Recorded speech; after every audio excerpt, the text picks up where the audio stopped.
My name is Yaakov Trump, and I am proud to serve as the rabbi of this shul over here, and it is truly a pleasure to have everybody in the room together for this extraordinary moment, for this extraordinary event.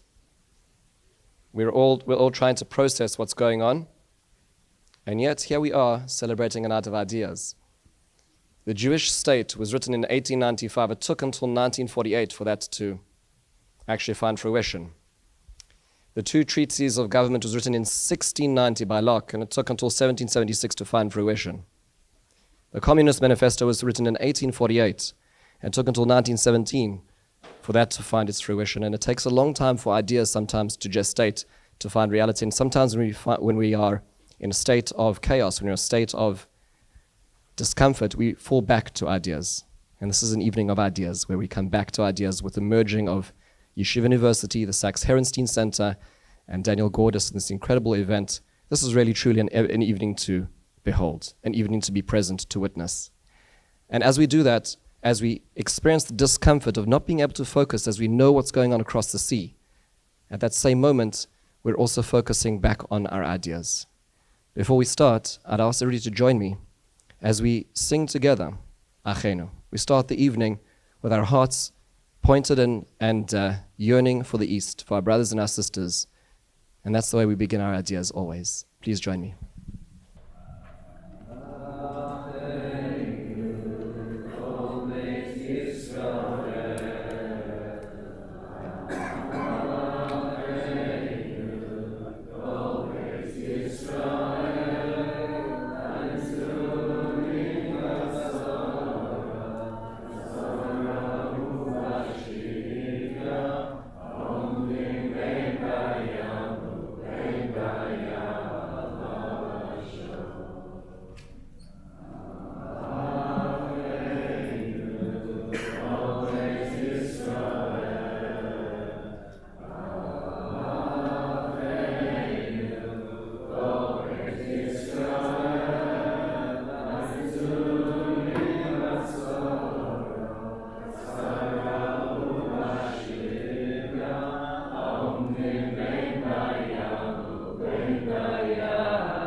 It is now a distinct honor to welcome Dr. Erica Brown to our community.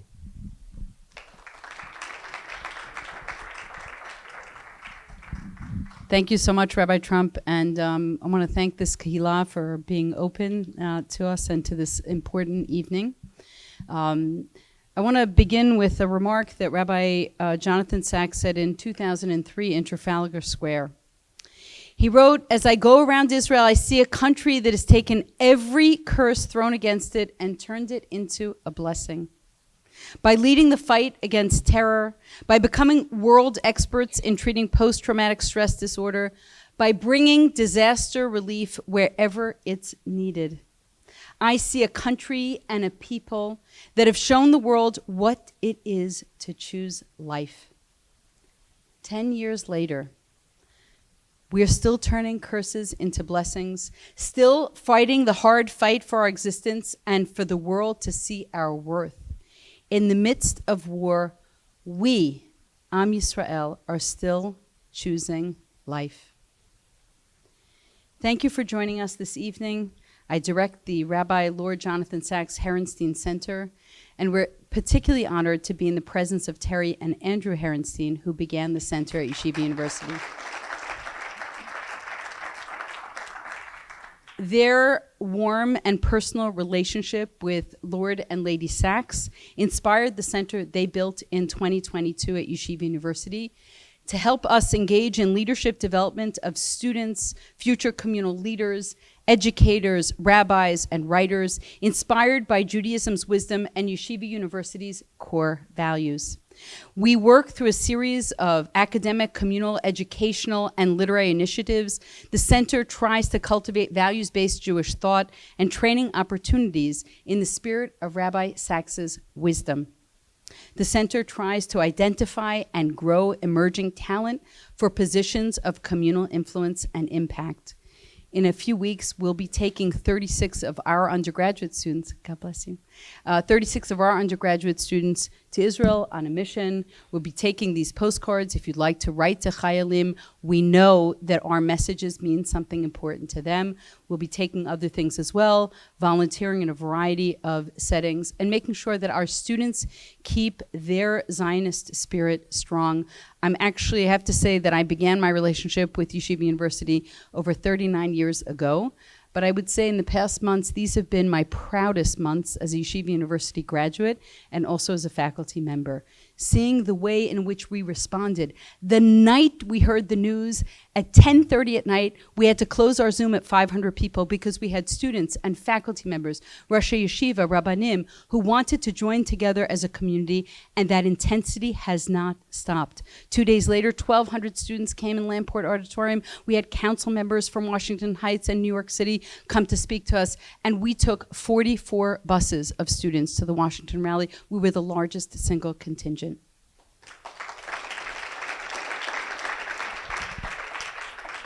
But tonight, as Rabbi Trump beautifully said, is a night of ideas. And because we gave this wonderful Rohr Prize, and we're in the presence of Pamela and George Rohr, thank you so much for all you have done, not just this evening, but for all you have done for the Jewish people and also for Jewish literature most broadly. Tonight, when we knew in September that the prize was going to Dr. Daniel Gordis for his book Impossible Takes Longer, 75 years after its creation, has Israel fulfilled its founder's dreams? We asked if he would come in the midst of this war to help us understand not only his book, but what the postscript of his book would be now that the war post October 7th, so much of the Israeli landscape has shifted and changed. It's really an extraordinary book, and I encourage everyone to read it. And Dr. Shira Weiss will be interviewing Dr. Gordis and understanding really what the country has done in its 75 years, what we're proud of, what its challenges are, particularly in light of this war, and what the day after might look like. Dr. Gordis will also be doing a lecture for Yeshiva University students and the broader community on the ethics of the hostage negotiation, very, very complex situation. But I want to get back to Rabbi Sacks. Rabbi Sacks wrote, "A great book is a life-enlarging journey of the mind." A great book is a life-enlarging journey of the mind.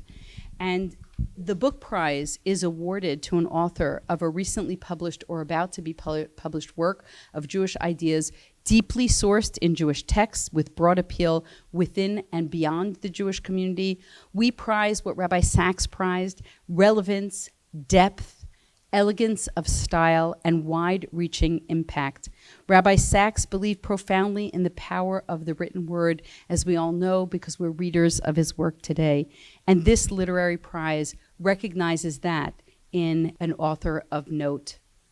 I say that because I want to thank the judges, Lady Elaine Sacks, Dr. Robbie George, Dr. Chava Tirosh Samuelson, Dr. Daniel Reinhold, and Dr. Shira Weiss for spending the time reading. We have, I think we had, Shira, almost 50 books that were submitted, so whittling those down to this book and to our two runners-up was not an easy task. It was a yeoman's read. Tonight, we'll be focusing on the winner. Dr. Gordis is the Koreit Distinguished Fellow at Shalem College. He's the author of 13 books and the widely read blog podcast, Israel from the Inside. How many of you are on Danny Gordis's blog post? Okay, So by the end of the evening, it'll be everyone, but it looks like maybe only one of you is not on it. I think Danny has kept us not only abreast of the news, but also really helping us think about the issues that are coming up, bringing to our attention things that we might ordinarily not see. We want to welcome him here, also his wife Elisheva, who has joined us.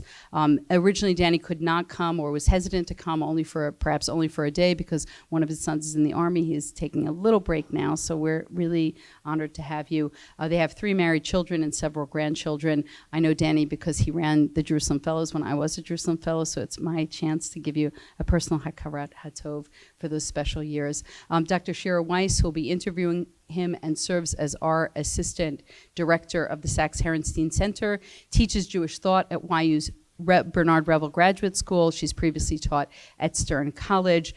She's done work with the Templeton Foundation. She's the author of books published by Cambridge, Oxford, and Palgrave. We have a forthcoming book that's coming out together on Ode. It's called Ode to Joy, A Happiness in the Thinking of Rabbi Sacks and Beyond. That will be out with Palgrave any minute now. We're in the presence of the President Ari Berman.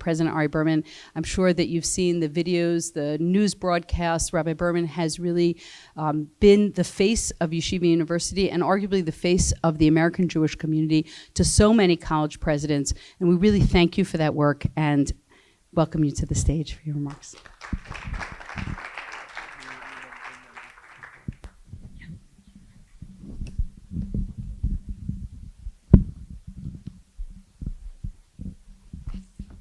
It's really wonderful to be here. So appreciative of Dr. Brown and her incredible leadership. Everything that Dr. Brown just mentioned about the YU students and our and the Yeshiva University as our entire whole responding to this crisis has been so much informed by the leadership of Dr. Brown. And it's just truly a blessing to be your colleague and partner in this incredible effort. It's also a pleasure to be back at this wonderful shul, to be standing at the pulpit that has been graced for so many years by the presence and leadership of Rabbi Yaakov Trump. We're so proud of him and thankful to him. Let me open this program just with a couple of brief words. You know, we all understand how charged this moment of time is sitting here tonight for us and for the entire Jewish people. Many of us have relatives, children, nephews, grandchildren fighting in the IDF right now. My son is in Givati. He's near Jenin. My nephew is in Gaza. They tell me they are safe. I allow myself to believe them. And more broadly, every soldier in the IDF is a son and daughter to all of us. We are glued to the news to hear any words of change, of progress, God forbid, of tragedy, and of course of triumph. On a much different scale, we are very deeply focused, and it's deeply disconcerting to think about the rise of anti-Semitism across the globe in the United States, and especially on college campuses. As we continuously work to support our brothers and sisters in the IDF and in Israel, we are also very much engaged in the struggle on college campuses on behalf of all the Jewish students around the country, and indeed for higher education, and I would say for the future of the United States of America. It is with this backdrop that the event tonight takes on even greater significance. You know, tonight we celebrate an amazing book selected as this year's winner of the Rabbi Lord Jonathan Sacks Book Prize. Given the theme of the book and the fact that the author is a distinguished teacher of Israel, it is, of course, organically fitting for us at this time to celebrate him and his work. But there is a greater point to this moment that I wish to draw your attention. The Medrash teaches us, Safra v'Saifa, Yardu Kruchim min hashamayim, that at Sinai, the book and the sword descended from the heavens intertwined. I have long been intrigued by this image, the fact that the book and the sword are not just represented at the giving of the Torah, but they're seen as interwoven. Har Chorev Shabbat Nishma HaCherev, the Medrash says. And Har Chorev, the very place of Sinai Cherev, there is a sword that is present, Chorev and Cherev. The book and the sword represent two very different sources of power.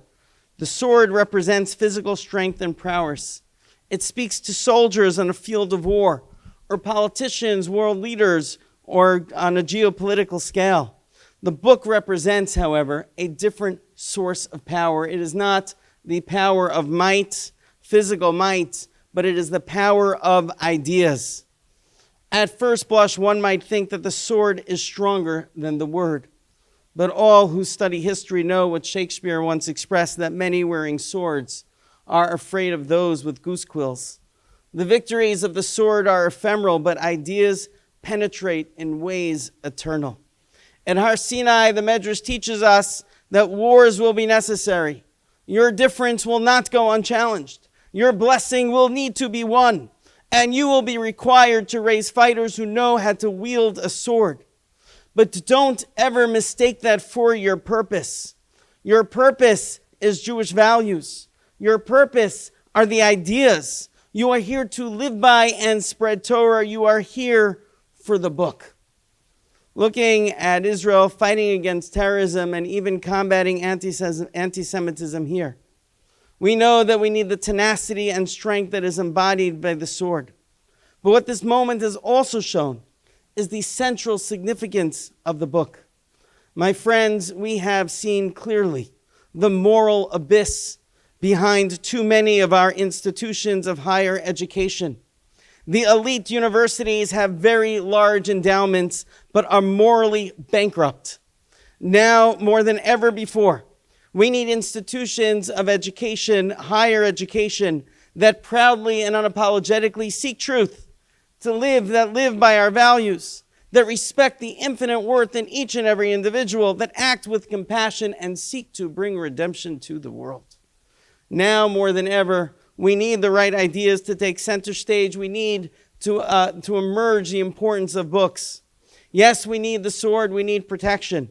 But it must always be wrapped together with the book so that we remember what we are fighting for. The purpose of Judaism is not to fight anti-Semitism. We fight anti-Semitism so we can focus on our purpose, to spread God's message of truth and love, to sanctify God's name, to enlighten and uplift the world. And with all of the challenges today, we are represented at this moment with an enormous opportunity. Jews' hearts are open today like no other time in Jewish history, perhaps since the Six-Day War. Jews throughout this country and the world have rediscovered their Jewish identity. Jews understand that they are connected to something greater, that it's not just about anti-Semitism and hate. It's about people searching for an authentic connection to their Jewishness. As Rabbi Soloveitchik said in days past, Kol Dodi the fake, the voice of the beloved is knocking, Hashem is knocking on their door.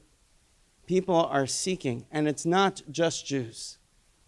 You know, this past week there was a breakfast, U.S. News and World Report, which is the magazine with the rankings, held a breakfast for leadership in higher education.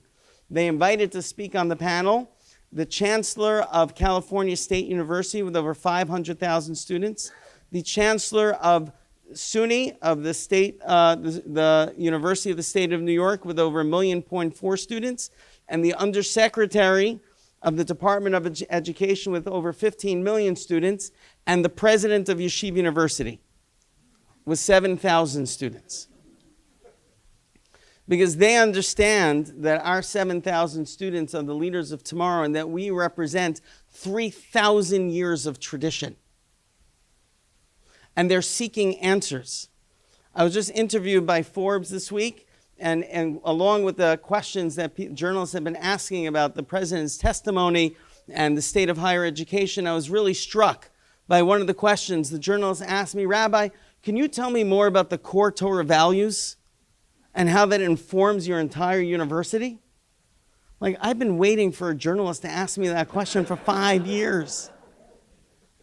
Okay, but this is what they're asking now. Because people are searching. And they see in Yeshiva University, they see in our Torah values that we are uniquely capable of leading at this moment. In modern history, there was no greater conveyor of Torah values and Jewish ideas than Rabbi Lord Jonathan Sacks. He was the light who led the way.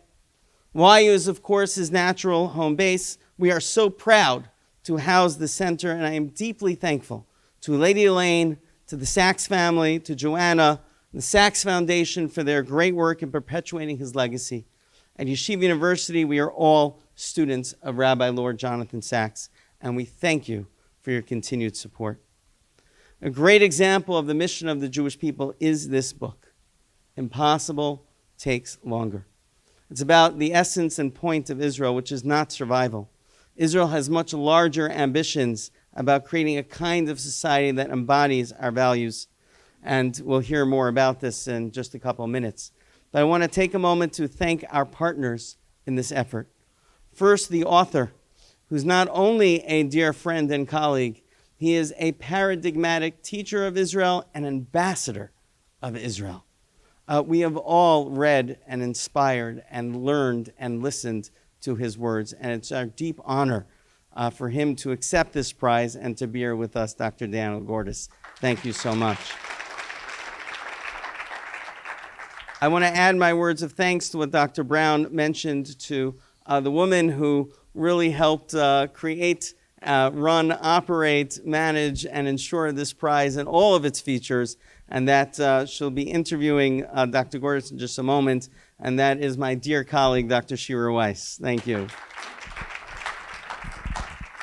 We could not be here without our partners who have built the center, and they have been, for me personally, a great blessing in my life, in Anita's life, and in the life of our students at Yeshiva University.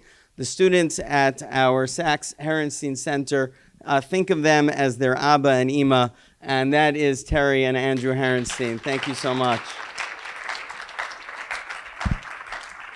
It's truly a joy to be here in this community. We have so many trustees who are part of Yeshiva University here, and I'd like to welcome Malky and Phil Rosen, who's here, Rifki and Lance Hurt, so many of my dear partners, my Vice President, Chief of Staff, Julie Schreier, who's here, and so many dear friends.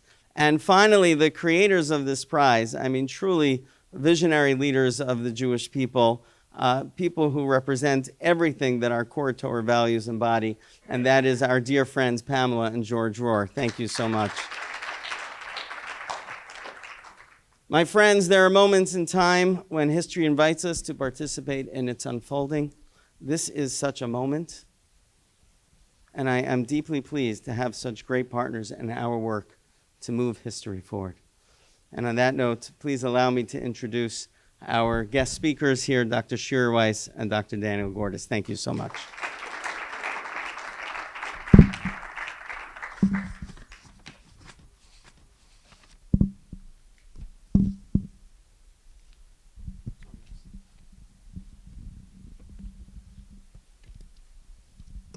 Erev Tov. My thanks to Rabbi Berman, first of all, for the very, very kind words. A lot of words of thanks have already been said, and I will just simply reiterate, first of all, that it's a great honor to be part of an evening conducted by Yeshiva University. What the university has seen happen under your leadership has been truly extraordinary. I mentioned to you earlier that my brothers and sister-in-law's apartment in the Upper West Side is where my American mail goes.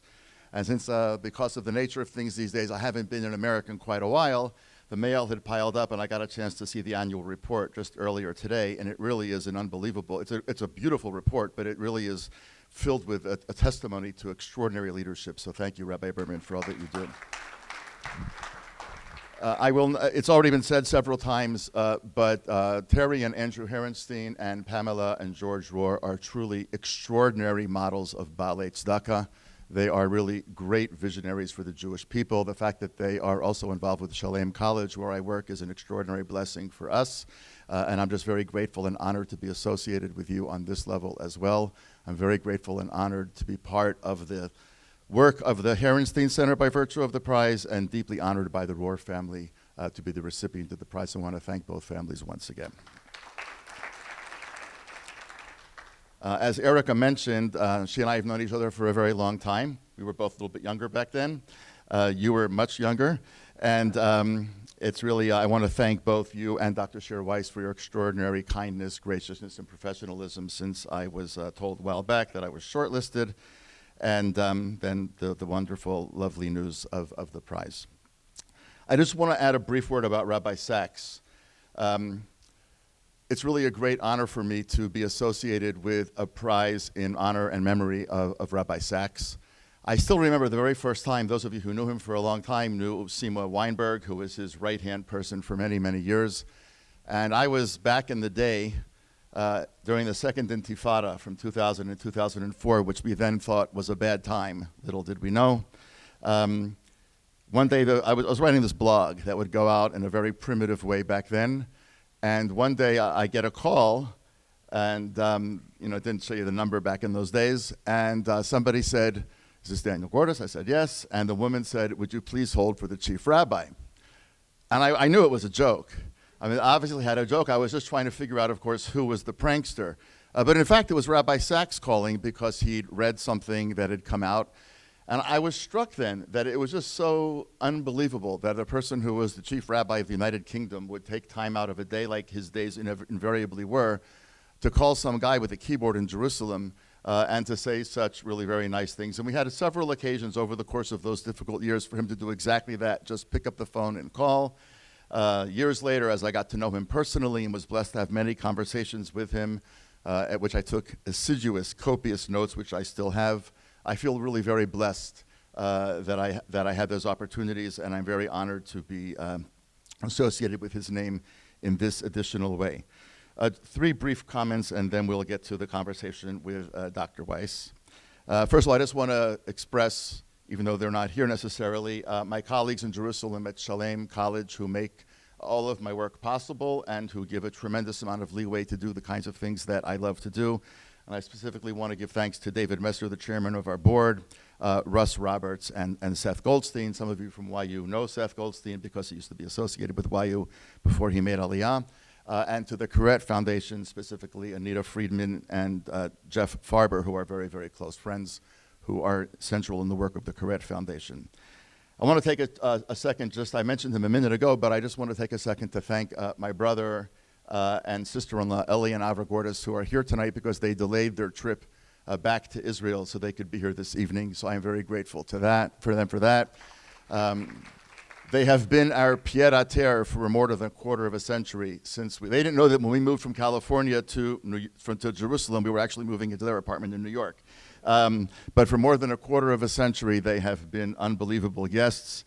They have, with great tolerance, allowed us to click on a button that only I know where it is on Amazon, which says "one of each, please," and ship it to their house. They've been extraordinary, and I'm really very touched that you guys delayed your trip back for a day or two to be here tonight. 40-something years ago, a young woman and I were sitting out on the grass at Columbia University, where I would not sit on the grass today, but those were different times. I think we were married at that point. I don't remember anymore. And it was a nice Sunday afternoon. We were sitting with a friend, and the other friend was reading a book, and this young woman named Elisheva was reading a book, and I was scribbling something on the grass there. We were either undergraduates or first or second year graduate students. I don't remember anymore. And we sat out in the sun. It was beautiful. And I always back then thought that Southfield was a very pastoral setting. I know. But in any event, we finally got up after a couple of hours, and everybody said what they were reading. And then Elisheva said to me, what were you doing? And I said, I started writing a book.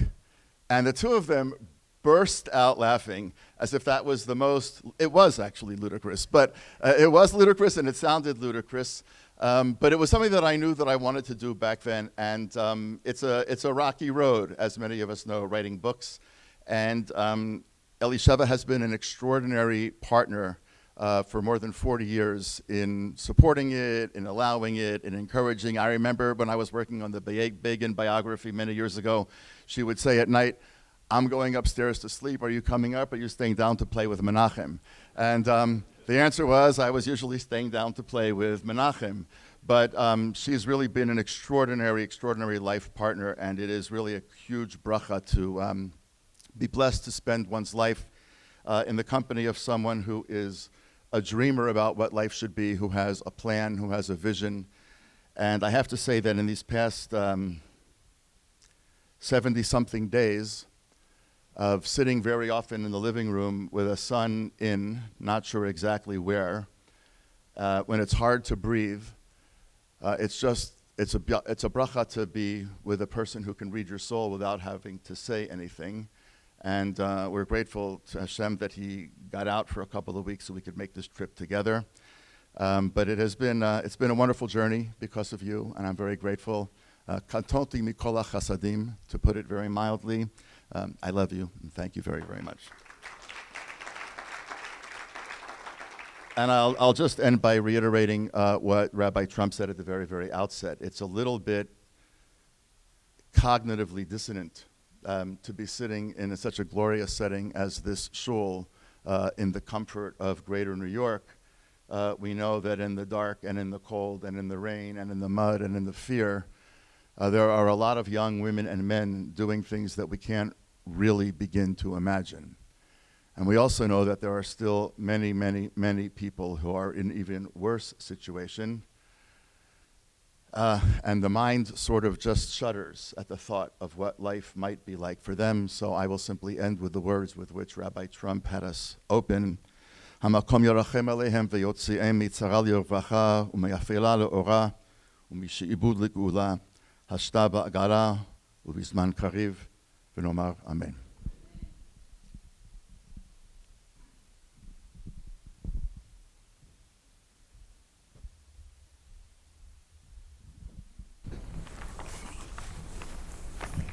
Thank you very much, Daniel. Thank you all for coming. Congratulations on being the recipients of the Rabbi Sacks Book Prize 2023 for Impossible Takes Longer. Very well deserved. Thank you. Impossible Takes Longer measures, in a very balanced way, the successes and failures of Israel in its 75 years against the aspirations of its founders as articulated in the Declaration of Independence. What motivated you initially to write this work? The book actually was not my idea. The book was the idea of a friend, a mutual friend of Elisheva's and mine. He had come to Israel on some federation mission or something without his wife. And my wife was in the States visiting her siblings. And he came over on Shabbat afternoon and he said to me, this is about, I guess, 2 years before Israel's 75th anniversary. And he said to me, what are you writing? And I said, nothing really. I had started something, thrown it out. He said, I know what book you should write next. So I said to myself, okay, respond the way you would respond if your wife were sitting here. So I said, oh, I'd be so interested in hearing what you're...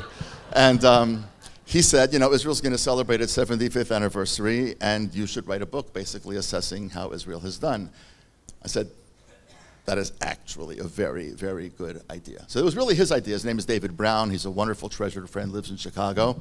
So that was really the idea. The question was, how do you judge? What's the measure? And for me, the Declaration of Independence had always been a kind of a fascinating document. We all know exactly what it looks like. We all know the seam in the middle, although we're not sure exactly why there's a seam in the middle. And I'd kind of gotten interested in the Declaration over the years. And I thought it would be kind of fun to try to write a book about Israel in light of the Declaration of Independence. And all I'll say is that I spend some time at the beginning of the book trying to justify the use of the Declaration for that purpose. And I quote all kinds of Supreme Court cases that have referred to the Declaration. And I think actually long after the book was finished, and shortly after it came out, of course, the Declaration of Independence took on a life of its own, because it became the document that hundreds of thousands of protesters were carrying around on Motzei Shabbat at Kaplan Square and other places.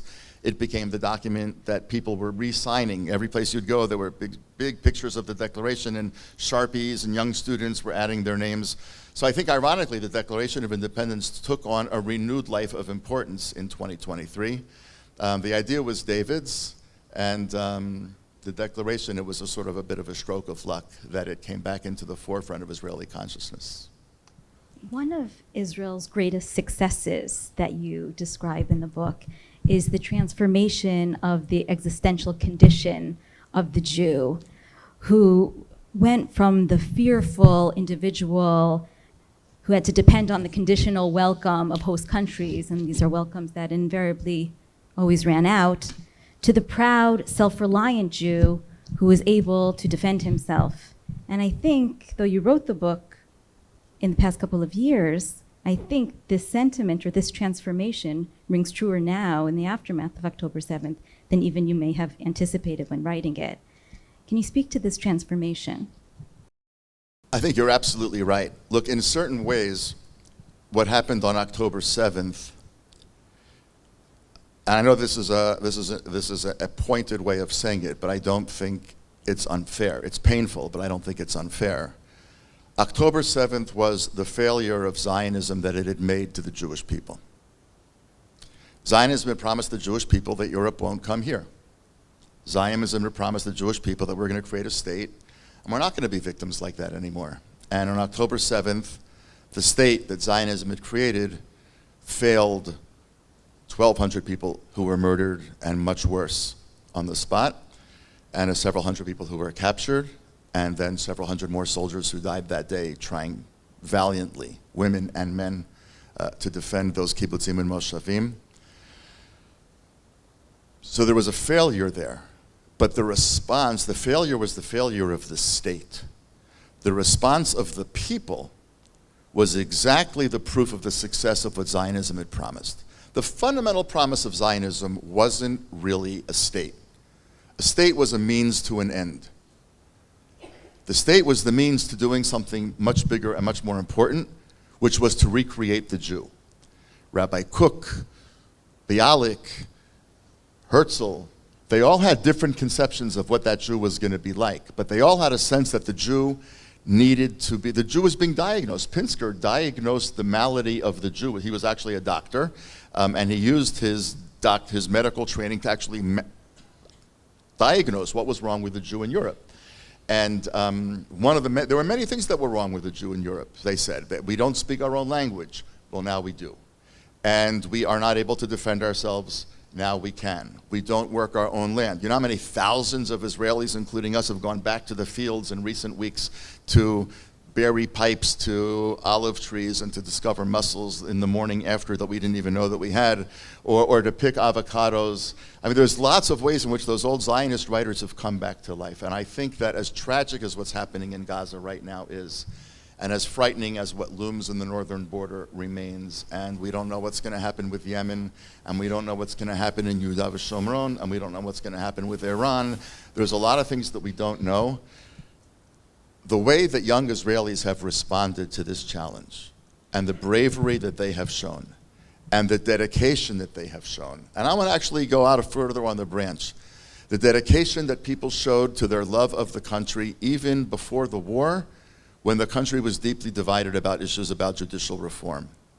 What we now know clearly is that those people who were accused by some of being anarchists and non-patriotic, whatever, those pilots who said that they weren't going to fly were in their cockpits 2.5 hours after the attack. The attack was 6:30 in the morning, and at 9 a.m. they were in the air. And those people who were said it was they didn't care about Israel anymore, it was all about the, I want to code and go public generation, they cared a lot more than anybody imagined that they could. They knew that they cared, but they cared a lot more than many people imagined. And I think what we've seen is an extraordinary display of the degree to which people, religious and secular and younger and older and left and right and immigrant and native, in many cases, by the way, Jew and non-Jew as well, have devoted their lives and their utter existence to the vision behind what the Jewish state is. And while the last 70-something days have been unbelievably painful, and we are in for some very, very bad days, I fear, still to come, the idea that Zionism promised, which was that it was going to create a new Jew, it was going to transform the Jew, has been fully realized. All you have to do is look at the pictures of the Jews after pogroms in Europe, and look at the pictures of Jews in Gaza today, and to say, yes, we suffered attacks in both cases, but the response and the difference in the response is actually the proof of the genius of the vision that Rav Kook and Theodor Herzl and dozens of women and men who followed them all had. When we spoke last month on our Rabbi Sacks Book Prize podcast, you mentioned that the two discussions you would want to adjust or add to in your book were the discussions on democracy and the Palestinians. And in your discussion on democracy, you describe Israel as being an ethnic democracy. distinct from the democracy that we're more familiar with in the US. The ethnic democracy sees the state of Israel, the purpose of the state is for the flourishing of the Jewish nation. It's not ethnically blind. So how has your conception of democracy changed? Well, that's an excellent question. I don't think my conception of democracy has changed. I think that what we talked about in that podcast and what I talk about in the book is that Israel's made a bunch of mistakes over the course of the years, and American Jewish leaders of the Zionist world have also made their mistakes. And one of the mistakes that we made was trying to tell everybody that we in Israel were basically kind of a Hebrew-speaking, falafel-eating version of the United States, just smaller and in a very bad neighborhood. And that's actually completely wrong. We are not a Hebrew-speaking, falafel-eating version of the United States, because the United States is, theoretically at least, ethnic and religious and race blind. If in 50 years, and demographers say this is what's going to be the case, if in 50 years the majority of Americans are Hispanic, which is what the numbers are predicted to be, and Congress is mostly Hispanic, and let's say the president therefore is Hispanic, is that a failure or a success of American democracy? It's a complete success of American democracy, as long as those women and men are devoted to the vision of the founders and how that vision has developed over the course of the centuries. But if in 50 years Israel is mostly, let's say, Arab, and the Knesset is mostly Arab, and the prime minister is an Arab, is that a failure or a success of Israeli democracy? Here I think it's more complicated. It's a success of the mechanics of Israeli democracy, but Israeli democracy wasn't created for mechanics. It was created because it had a vision for a certain people. And that's why this has always been a very, very delicate dance that we've had to dance, to grant equal civic and legal rights to people no matter what their backgrounds, what their religions, what their heritage, where they come from, and yet to say without any hesitation whatsoever, this is a state that was created for the flourishing of the Jewish people. I mean, I think when Rabbi Berman spoke before about, all the various chancellors of these systems and the president of Yeshiva University, part of what attracts them beyond his own wisdom is the ability of a group of people to say, this is about us. We actually think we have something to say, and we think we have a reason to be. And that's something that the vast majority of people in the Western liberal world actually no longer have the capacity to articulate.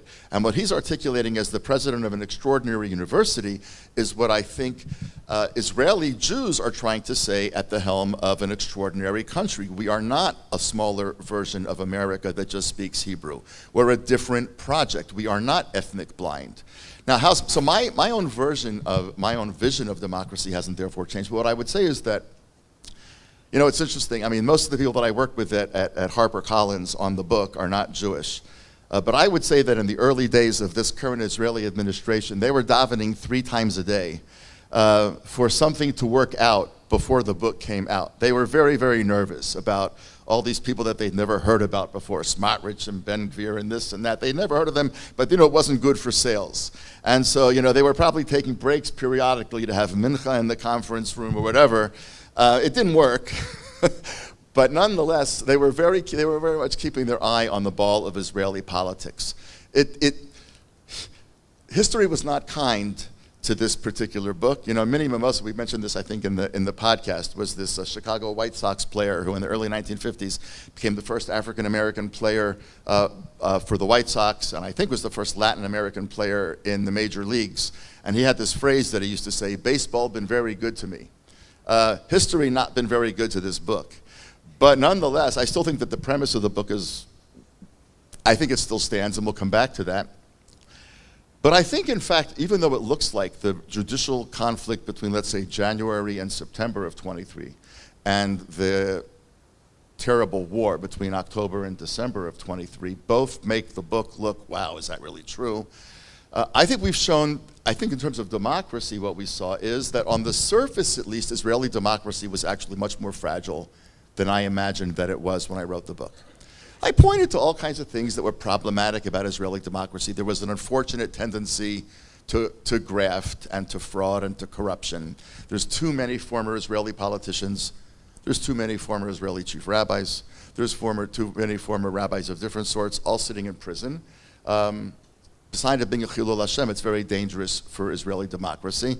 And I gave a little comment towards the end of the democracy chapter. Well, we're going to have to be pretty careful about democracy. Little did we know how fragile Israeli democracy could be. But I think also little did we know how resilient it was going to be.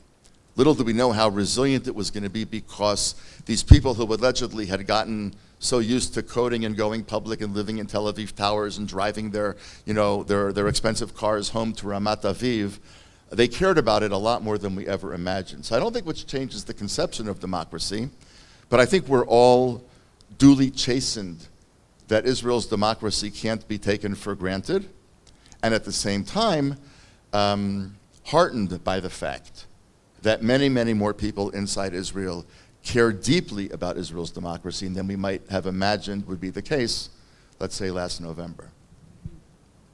Israel has stated one of its goals in this war is to destroy Hamas. But what does that mean, and is it achievable since it's an ideology?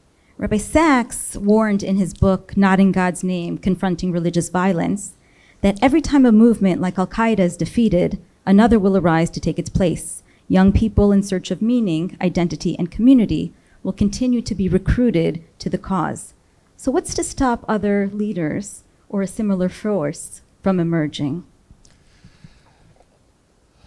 I don't think anybody knows the answer to that question, tragically. I think that, first of all, it's not at all, let's just be very honest. I don't want to get into politics, but just in terms of getting into the mind and the soul of the Israeli parent or grandparent or aunt or uncle or whatever who has their family person out there right at this moment, the war is being run by the people who failed.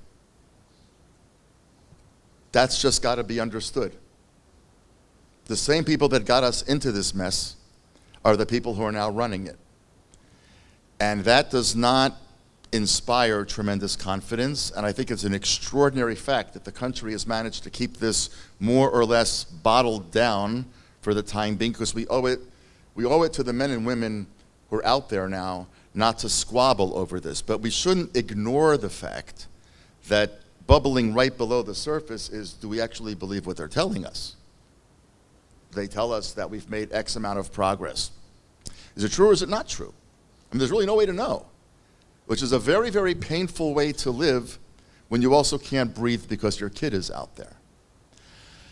I don't know, I mean, I'm not a military guy, and I don't even think the military guys know whether or not Hamas is defeatable. Gallant said, I think yesterday, whenever I turned on the news, after Shabbos, I guess it was last night, he said something like, Hamas is not a terrorist organization. Hamas is a much more powerful army than we ever imagined, and we have months of brutal fighting ahead of us. And that's a very different song than they were singing 4 or 5 weeks ago. And Israelis understand that they're changing their tune because they just don't know. So Israel faces a multiplicity of challenges. First of all, if Hamas needs to be defeated, because if Hamas cannot be defeated, then it's going to be very hard for young Israelis to believe that they are raising their children and then their grandchildren in a country that can keep them safe.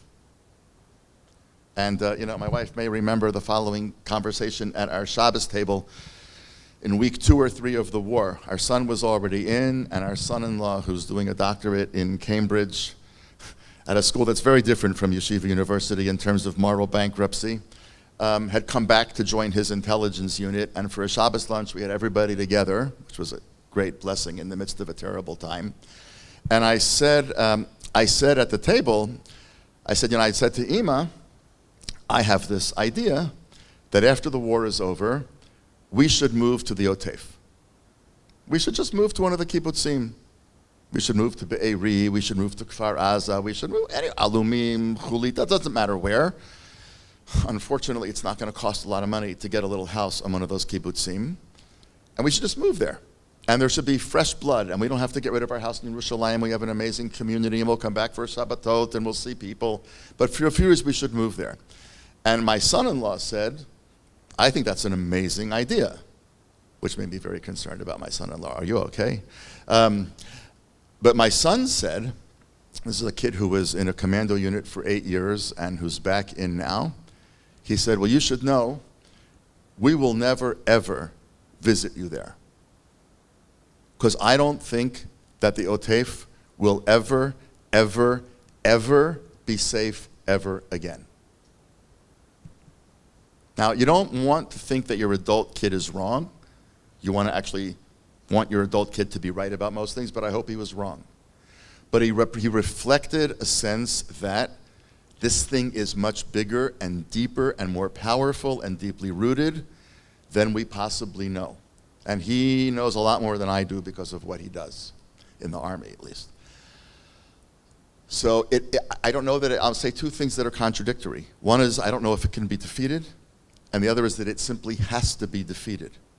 Because if it can't be defeated, then the promise that Zionism make that we're going to keep your children and grandchildren safe as the first responsibility of any country to its citizens, before it makes pretty stamps and before it has symphony orchestras and before it makes public schools and before it makes public parks and before it has health care, its first obligation to its citizens, and this goes back to John Locke, is its obligation is to keep its citizens safe. We have to simply win. And at a certain point, we're going to run out of time because the clock is ticking and we understand that. There was a very funny episode on Eretz Nehederet, which is sort of our Saturday Night Live, and they lit the Chanukiah this past week, and they lit like candle 5 or 6 out of about a row of 20 candles on the Chanukiah, this elongated Chanukiah, and then somebody says, well, what kind of Chanukiah is this? And the person says, well, we promised Biden the war would be over before Hanukkah's out. So, it's this Chanukiah with lots and lots of days. So it's a cute little joke, but it's an awareness that Israelis are aware that we're running against time.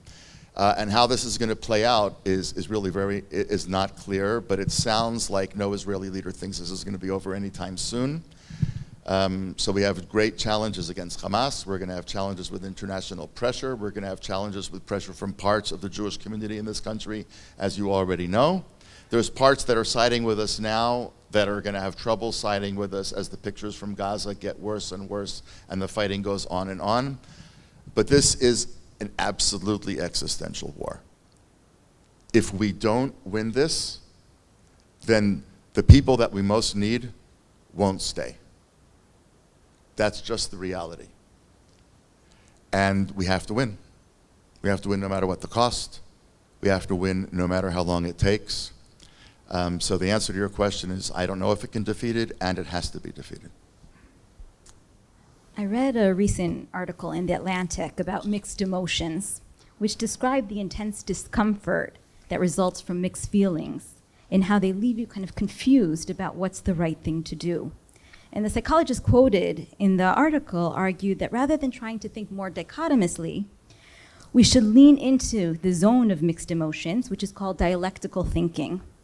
And I don't recall a time where I've had such mixed feelings as I did when watching the hostage negotiations. This combination of joy and relief on the one hand and trepidation and frustration on the other. So what did you think about the hostage negotiations? How do you continue to think about what it will take to get those who are still held captive released, especially in light of the tragedy on Friday? And what's the sentiment among the Israeli public?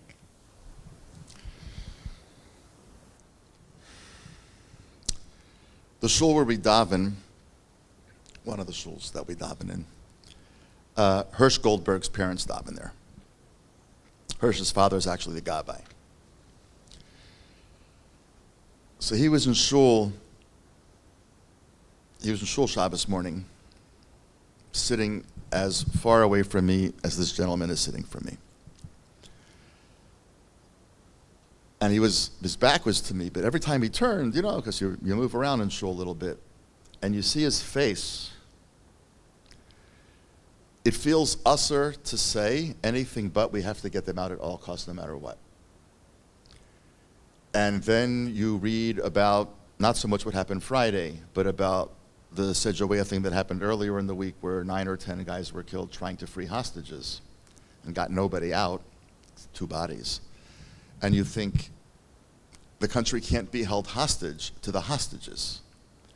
And those are both true. It's the ultimate dialectical thinking. There are ways in which this war has forced us to things that it's just, you're ashamed of what you feel, and you're ashamed of what you think, and you can't say what you think. So you turn on your phone in the morning, and you know there's going to be names, and you're just relieved that you don't know any of the names. But then you feel unbelievably guilty that you feel relieved that you don't know any of the names, because it's somebody else's kid. And you feel relieved when your son tells you, I'm getting out for a few weeks. So I say, okay, great, Elisheva can come with me to this evening, which for me is an enormous honor, for which I once again want to express my profound gratitude to the Herenstein Center and to the Rohr family and to the judges. But he's out, so somebody else is in. So there's that. We have a bunch of families who have 5 kids in. 3 or 4 families who have 5 kids in. And one of these families, a son-in-law, lost an eye 2 weeks ago. Thing exploded in his face, lost an eye. They saved the other one, wasn't quite clear for a bit. And then we had them over for dinner just to unwind and talk. And she said, well, he's the one we don't have to worry about. Talk about dialectical thinking. You're grateful that your son-in-law was in intensive care because now he's not going back. It's a crazy world. It's not meant to be that way. I put out a thing on my blog last week, of this bar mitzvah picture of 3 boys in a class, Hirsch and Ben Zussman and Aner. 2 of them wearing tefillin, one of them isn't. So you kind of know it's got to be 7th grade, right? I mean, it's the year when some kids are wearing tefillin and some kids aren't yet wearing tefillin, so it's got to be 7th grade. And when they were in 7th grade, so they were 12 or 13, who in the right mind would have guessed that 8 years later, 2 of them would be dead, and one of them would have his arm blown off and would be in Hamas captivity. We don't know if alive or not alive. In what kind of a world do you imagine that when kids take an innocent 7th grade bar mitzvah picture? So I can't even answer the question. I don't know how to answer a question, how to look in the eyes of the parents of the 8 or 9 guys who died, including Eisenkot's son was one of them. By the way, something unbelievable at Israel, right? I mean, the kids who are getting killed are the kids of the people who were the former chiefs of staffs and other everybody goes. When we say it's the people's army, it's the people's army, not the poor people's army. But when I look at somebody else's, at the mother of one of those 8 or 9 guys from Sejawea last week and say, it was worth it to try. And when I look at Jonathan and Rachel and say, it's not worth it to try, there are actually moments when you're very glad not to be in charge. This is one of them. You've written about diaspora-Israel relations in your previous book. And we in America are experiencing anti-Semitic and anti-Zionist rhetoric and violence, unlike what many of us have experienced before. And college campuses, as was seen by the testimony of the university presidents to Congress, reflect a horrifying reality. What can Americans do to support Israel, and what can Israel do to support American Jewry? Well, look, I think Americans, first of all, it has to be said, American Judaism has responded to this thing in an unprecedented way, and in a way that Israelis feel really unbelievably embraced. First of all, $1 billion was raised since October 7th. That's a lot of money. By any standard, that's a lot of money. And the money's going to things that really matter. Eventually, we're going to need a lot more money. We're going to have to rebuild all those kibbutzim. We are going to have so many broken-hearted human beings walking around. I mean, I don't know if you saw the kid who was killed, 23-year-old kid who was killed a couple days ago, I think on Thursday or Friday, the picture of him in the paper with his 3-week-old daughter. She's 23, the bride, the wife, the mother. I mean, you know how many young widows there are who are 22, 23, 24 years old? We lost a student at Shalem. We lost a student who finished his freshman year last year, left behind a 3-year-old girl and a 1-year-old girl. There are going to be so many families that need healing, not now and not next year and not for the next decade, but for as long as these people are alive, and we're not even talking about the hostages, we can only pray that we get them out. We're going to need a lot of support, and some of it the government will be able to pay for, and some of it won't, but I think we feel very embraced. The people that have come over and that have gone to meet soldiers, the soldiers that get the postcards that people were talking about earlier tonight, they actually read them on the news. Here's what they do. This is actually real. Some journalist gets to some unit in Gaza or wherever, or then when they come out, sometimes they get in, and the soldier holds up the letter and says, there is a Neely out there in 5th grade who wrote me this letter. Here's what the letter looks like, and he shows the camera. He goes, I don't know who you are and where you are, but I want you to find me. Here's how to reach my parents, whatever. I want to come and thank you because the letter made me feel great. It's like the sweetest thing in the world. Doesn't necessarily save lives, but it heals hearts. And so I think in a million ways that we won't go into now, I think American Jews feel very embraced. This is not a sprint, this is a marathon, and we're going to have to keep this up for a very long time. But here's the other thing.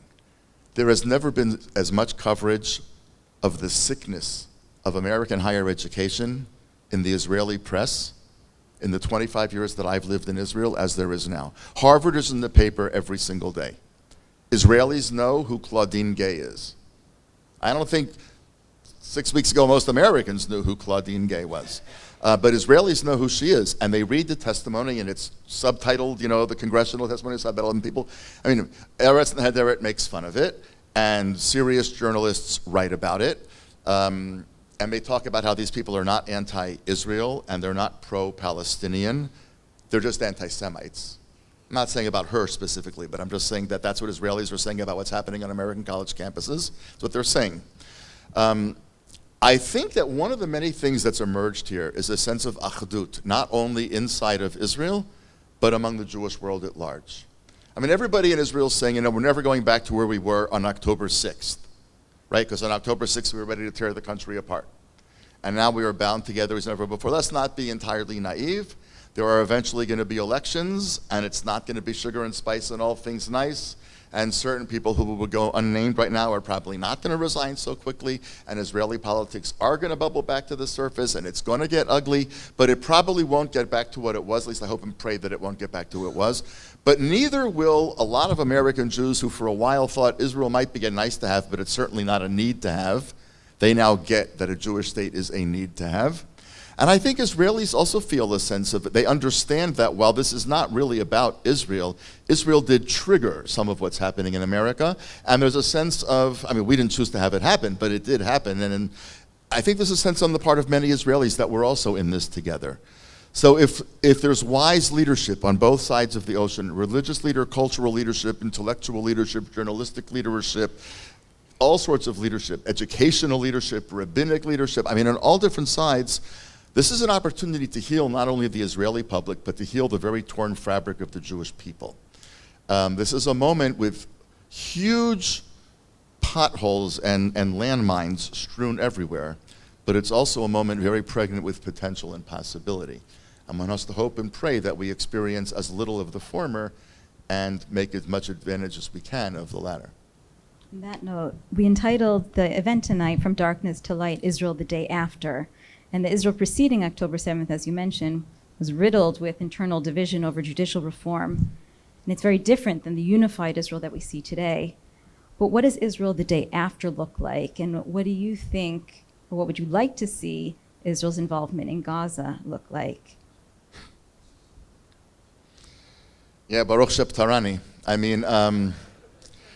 No, really, it takes a lot for me to personally feel sorry for Bibi Netanyahu, but I'm glad I don't have his job. Look, I'm not an expert in this. This is just some layperson guessing. But there are Israeli soldiers, there's a few. You have to forgive Israeli soldiers the occasional humorous gesture in Gaza because the stress it's beyond what any of us have ever experienced and one can imagine. Look, the reason the 3 hostages were killed is not because people don't care about the rules of opening fire. It's because they're petrified. And too many people have been tricked and killed. You see something move, you kill it. Nobody thought hostages were escaping. There were no civilians in that part of Sejouia. Nobody had in their mind that any hostages were. So if it was moving, who was it? White flag, schmight flag. Just shoot it. Now, it was the wrong thing to do, obviously.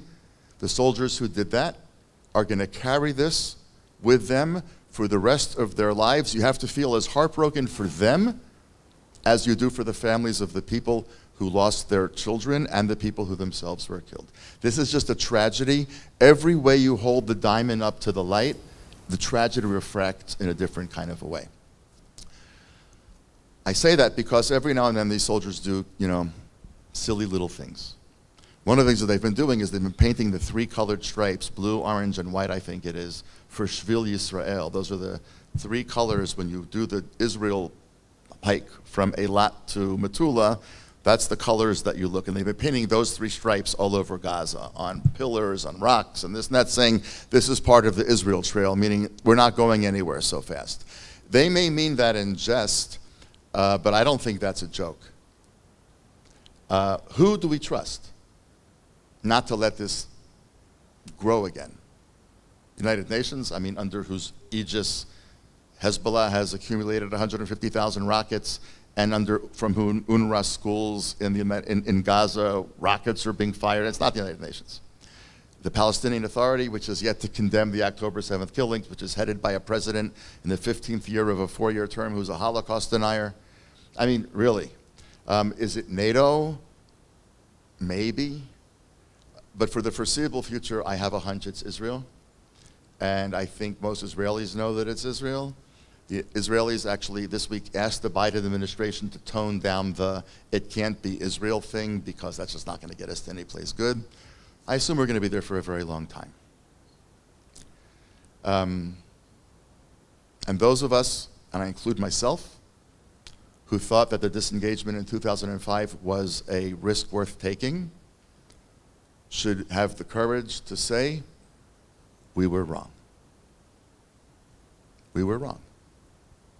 And the people who lived there in Gush Katif, who were carried out, if you have not seen the movie Unsettled, find it online and go see it. My wife and I made the horrible mistake of watching it after Kriyat Eicha, which was, don't forget, right after what had happened in the Knesset, We sat down, and just to give an idea, by the way, this was before the war, right, obviously. People sat down outside where we daven in the courtyard outside. People put out these big signs, Shisha B'Av, because that was the day that the Knesset took the vote, 3 days before Tisha B'Av. Many people saw it as the beginning of the end. People sat down outside, opened up Eicha, and began to cry. Grown-ups began to weep. They thought it was coming apart. And little did they know. So I think those of us who were wrong about lots of things should actually say, we were wrong. And if you have not seen Unsettled, find it online somewhere, rent it. And you'll see people being carried out of their homes by soldiers who are trying to do it as gently as they possibly can, with tremendous kavod. And by the way, soldiers were told that they did not have to do it. No soldier was forced to do it. But some soldiers did. And they carried them out as gently as they could, and the people who were being carried out screamed into the cameras, you don't know what you're doing. There are going to be rockets fired from here. And there's going to be people killed on the Israeli side of the border. And they are going to invade kibbutzim, and they're going to take hostages. And people thought, yeah, no?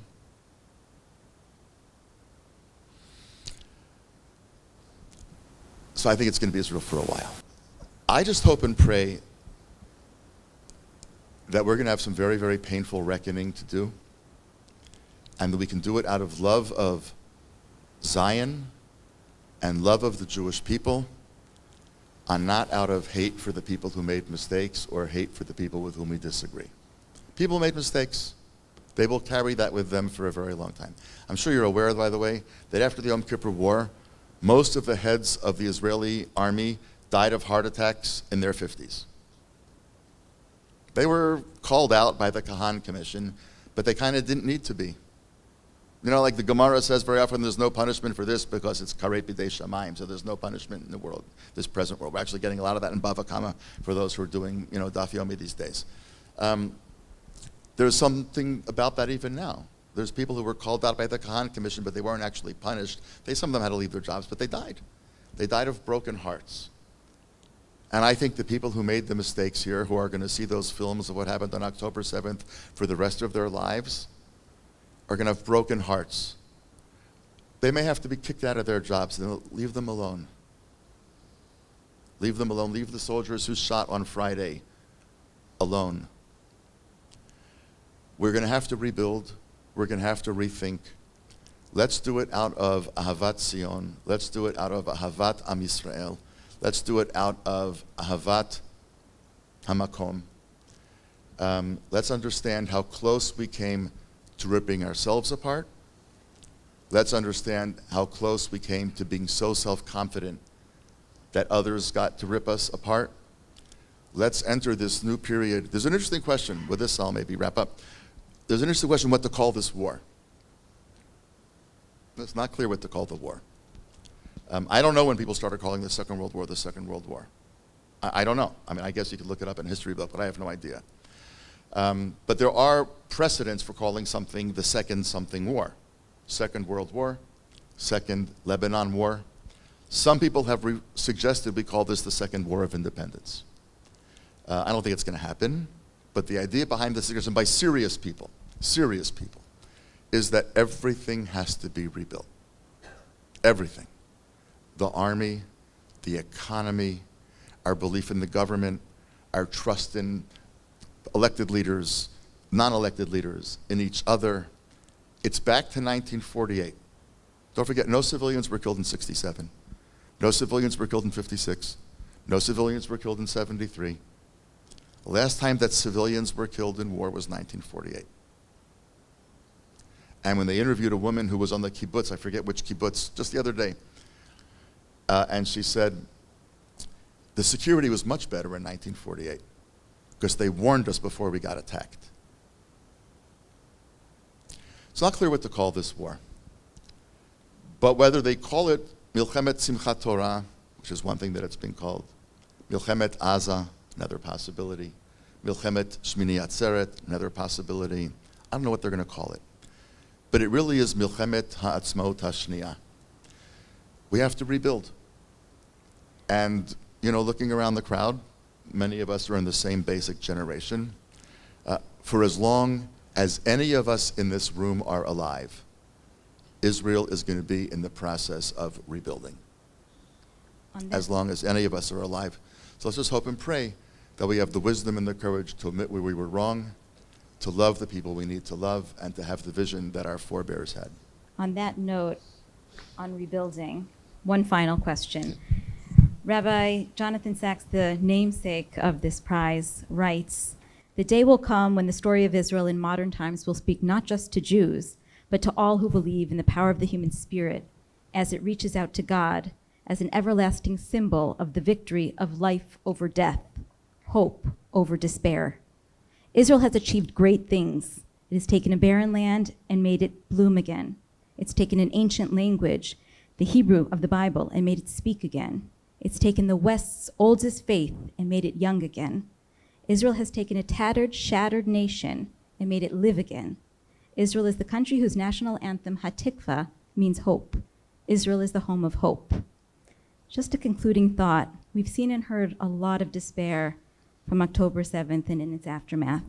Can you speak about the sentiment of hope in Israel today? When you see people in tanks lighting Chanukiot,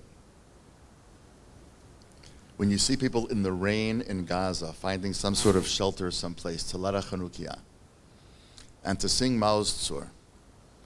And don't forget, if you sing all the stanzas of Maoz Tzur, and by the way, go on to Sefaria, readily available.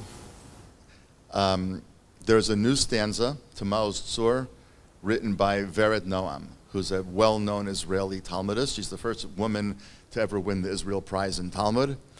She wrote a new stanza to Maoz Tzur, which is not only compelling, it's unbelievably brilliant in its language. But there's a stanza about the Egyptians, and there's a stanza about the Babylonians, and there's a stanza about the Romans, and there's a stanza about the Greeks, and there's a stanza, that last stanza, Chasof Zora Kodshecha. Some people think it was written later, some people don't think it was written later, but it ends by saying, Karev Ketz HaYeshua, Ki Archa Lanu HaYeshua, Ve'en Ketz Limei Hara'a. Bear your mighty hand and bring deliverance, Ki Archa Lanu HaYeshua, because it's taking salvation too long to come, Ve'en Ketz Limei Hara'a. And there's no end to the days of evil. And that is true. But between the 150,000 regular soldiers and the 350,000 reserve soldiers, that's 500,000 Israelis.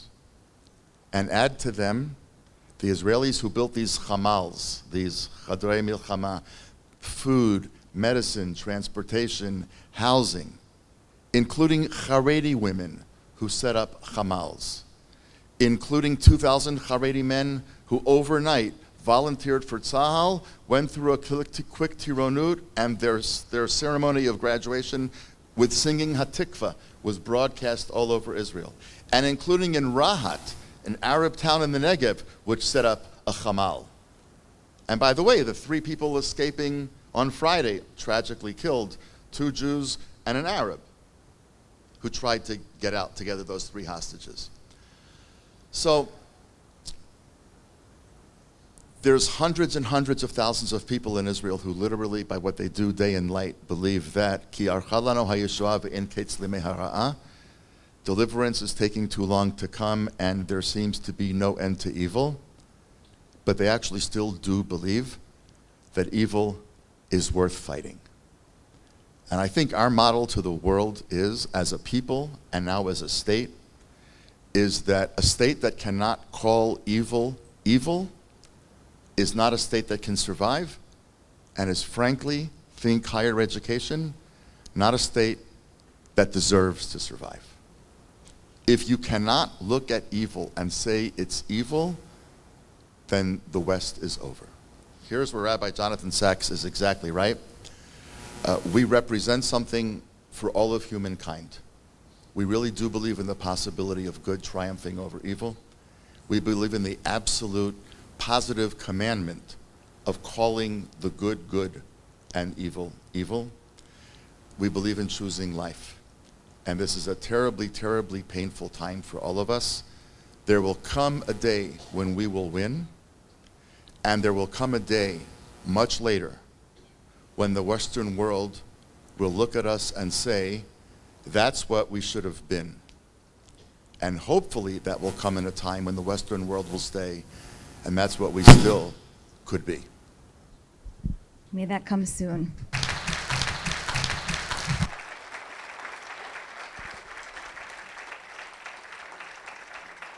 Thank you very much, Daniel. Congratulations again. Thank you, Rabbi Trump and Young Israel, for hosting.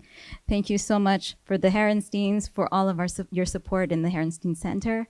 And thank you to the Rohr family. Without you, the book prize wouldn't be possible. Thank you very much. Have a good night.